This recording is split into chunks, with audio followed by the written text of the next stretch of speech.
Dans cette autre vidéo, je vais te montrer pourquoi et comment, malgré toute cette production, l'Afrique est toujours le dernier continent du monde.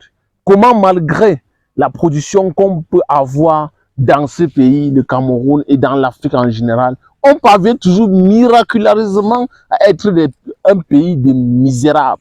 Je vais te montrer 5 choses dans cette vidéo qui parviennent toujours à nous maintenir dans la pauvreté, dans la misère, dans l'appauvrissement mental, physique et intellectuel. C'est parti pour la vidéo. Comme un bon ami, je ne dors pas la nuit. Je réfléchis comment investir. Je fais mes tontines un peu partout. Après on va m'accuser de sorcellerie. Comme un bon ami, je ne dors pas la nuit. Je réfléchis comment investir. Je fais mes tontines un peu partout. Après on va m'accuser de sorcellerie. Je ne donne pas mon âme. Salut à toi, bienvenue sur la chaîne, je suis Romuald Fogokin. Sur cette chaîne, nous faisons l'agriculture et l'élevage. Et aujourd'hui, je suis dans ma première parcelle, ma toute première parcelle d'avocatier située à l'ouest du Cameroun. Je suis allé pour la réunion familiale. J'ai profité pendant cette réunion familiale pour vous montrer ce qui en est de cette parcelle. Mais aujourd'hui, je ne veux pas te montrer les techniques qui permettent de réussir parce qu'on a déjà publié tant de techniques, tant de pratiques, tant d'itinéraires et enfin, on est toujours pauvre et misérable. Qu'est-ce qui est la cause? Dans cette vidéo, je vais te donner 5 causes. La première cause qui nous permet toujours d'être dans la pauvreté, la misère, c'est la formation. C'est la formation. Pourquoi? L'État du Cameroun forme en moyenne 3500 ingénieurs agronomes chaque année. Sur tous les 3500 ingénieurs agronomes, il n'y a pas 10 qui peuvent faire 10 hectares d'avocatier greffés. Pourquoi ils ne le font pas? Les gars ne le font pas parce que sur tous les professeurs, sur 80% des professeurs de ces établissements, des écoles d'agriculture, des écoles techniques d'agriculture, des facultés d'agronomie et des sciences agricoles, peu sont ceux qui font la pratique, c'est-à-dire peu sont ceux qui ont des vergers pareils. Donc nous faisons des formations plus théoriques que pratiques et au bout de la course, les gars sont plus prêts à faire le concours d'intégration, à aller en Europe, à en aller au Canada, à en aller en Asie, à faire de l'aventure que de faire l'agriculture. La deuxième chose qu'il faut noter dans ces choses, c'est que tu ne vas jamais voir un promoteur te dire « Romuald, je vois tes vergers. Allons à l'ouest Cameroun, je vois tes vergers. » Pour que tu m'expliques terre à terre comment tu as commencé, quels sont les obstacles que tu as, comment tu as fait pour avoir ce type de production. Le gars va te dire que tu as combien d'hectares? Tu vas lui dire je suis à 2 hectares à l'ouest. Il va te dire non, moi je vais lancer 100. Il veut lancer 100 sans expérience. Donc la cause, c'est que des jeunes qui sont même formés à l'Occident, qui viennent de la diaspora, les gars arrivent au Cameroun, ils pensent que ceux qui sont là ne maîtrisent rien.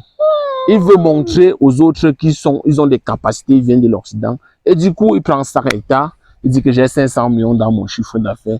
Il commence à produire du n'importe quoi là-bas. Et comme la formation des jeunes n'est pas totalement pratique, il va aller ramasser des gars qui ne sont pas expérimentés dans la production. Ils vont commencer à le faire, il va dépenser des centaines de millions. Et au bout de la course, il n'aura même pas un verger, un pied d'avocatier qui pourra lui donner cette production.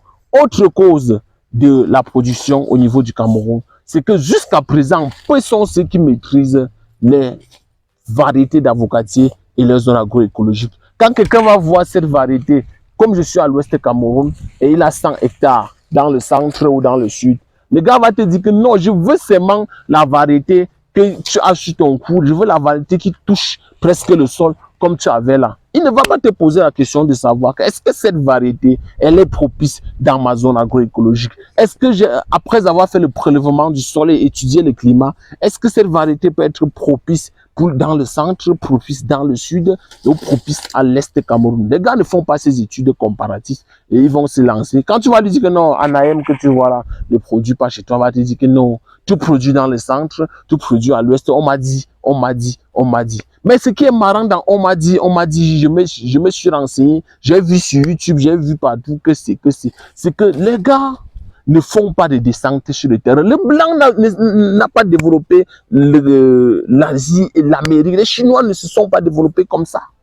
Les gars ont fait les recherches sur le terrain. C'est-à-dire, quand tu veux faire la culture des avocatiers greffés, quand tu arrives au Cameroun, tu dois aller là où on fait ces cultures. Tu ne dois pas aller derrière ton écran, commencer à voir quelques vidéos et dire que non, il y a telle personne, Kana Evaris a dit qu'on doit faire comme ça, Tami Jardin a dit qu'on doit faire comme ça, Romuald Fogoken a dit plutôt qu'on doit faire comme ça, tu es confus. Pas sur le terrain avec ceux qui cultivent déjà, pas visiter ces parcelles, même si tu le payes 500 000, pour qu'ils te montrent toutes ces techniques, pour qu'ils te montrent ces difficultés, pour qu'ils te montrent sur le terrain les réalités, tu vas réussir facilement ta production. Donc les gars perdent des centaines de millions chaque année parce qu'ils ne veulent pas quitter le centre pour aller à l'ouest, apprendre chez des gars qui ont exercé dans cette production pendant plusieurs années. Parce que je ne sais pas, si tu arrives à Tchang, tu dis que je veux voir les plus deux grands producteurs des avocats à Tchang, on va vous le présenter.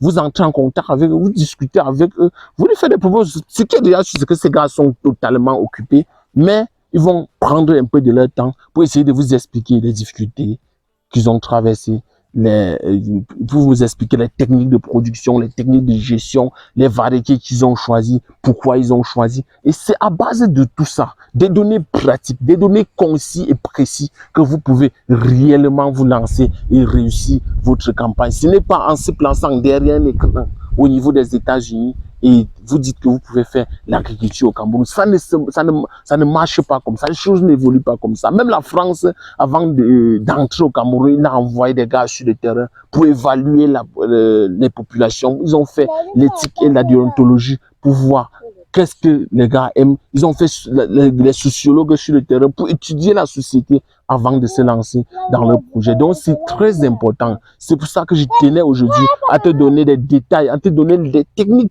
que tu dois utiliser pour réussir ton projet. Parce que c'est que là où tu es, tu vas avoir une production comme ça sur 10 hectares, sur 100 hectares. C'est très possible parce que moi-même, je l'ai fait. Je suis dans ma propre parcelle que j'ai mis, ça fait presque 15 ans aujourd'hui. Et c'est la première, il y en a la deuxième. Vous avez visité Mbalmayo dans les vidéos antérieures. On est en train de faire un coup de 10 hectares. Il y a beaucoup de projets qui sont en train d'être faits. Mais je vous conseillerais de faire des descentes sur le terrain, de visiter nos parcelles parce que nous donnons la possibilité à ces jeunes qui ne veulent pas voyager dans la Méditerranée pour trouver l'Europe, à ces jeunes qui sont prêts à travailler, de visiter. Parce que la pratique et la théorie, c'est différent. Tout ce qu'on va vous raconter dans des vidéos, quand vous allez arriver sur le terrain, quand vous serez face à la réalité, vous allez gagner beaucoup en expérience pratique. Je dis surtout pratique parce que j'insiste et je persiste souvent sur la pratique.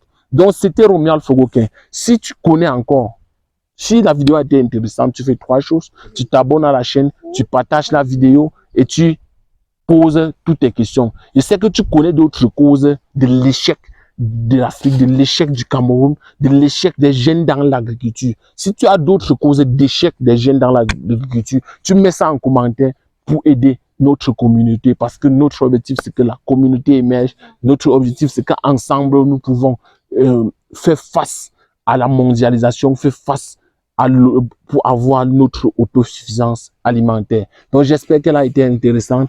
Je suis obligé de laisser les avocats et d'aller encore dans le centre Cameroun pour qu'on continue à préparer la campagne agricole de 2025 parce que ça sera du lourd. Comme un bon ami, je ne dors pas la nuit. Je réfléchis comment investir. Je fais mes tontines un peu partout. Après on va m'accuser de sorcellerie. Comme un bon ami, je ne dors pas la nuit.